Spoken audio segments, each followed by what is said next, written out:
ఏళ్ల లోపు అది మాకు సెట్ చేసి మా స్థలము మా ఫ్లాట్ కూడా ఇస్తామనేది. అది కూడా ఎక్కడో కాదు మా ఏరియాలోనే ఇవ్వాలా. ఇస్తామంటే అది రోడ్డు పక్కనే ఇవ్వాలి. ఇప్పుడు మొన్న వాళ్ళకి డొంకల్లో గొంకల్లో ఇచ్చారు కదా, అట్లాంటివి కాకుండా ఇవ్వాలి. అలా కాకుండా ఇవ్వలేకపోతే కాంపెన్సేషన్ ఇవ్వాలి. ఆ కాంపెన్సేషన్ విత్ ఇంట్రెస్ట్ అన్నది కూడా ఒప్పందంలో ఉండాలి అని అడుగుతున్నారు వాళ్ళు. అప్పుడు రేపు పొద్దున భవిష్యత్తులో కోర్టుకు వెళ్ళి మేము తెచ్చుకోవడానికి వీలవుద్ది, లేకపోతే రేపు జగన్ వస్తే పోతుంది కదా అంటున్నారు వాళ్ళు.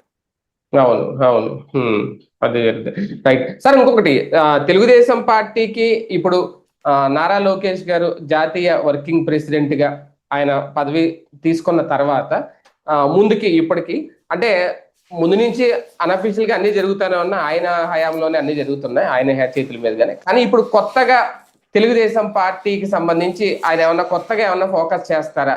దానికి ఇప్పుడు రేపు పొద్దున రాబోయే ఎన్నికల ఫలితాలకి ఏమన్నా లింక్ ఉంటుందా?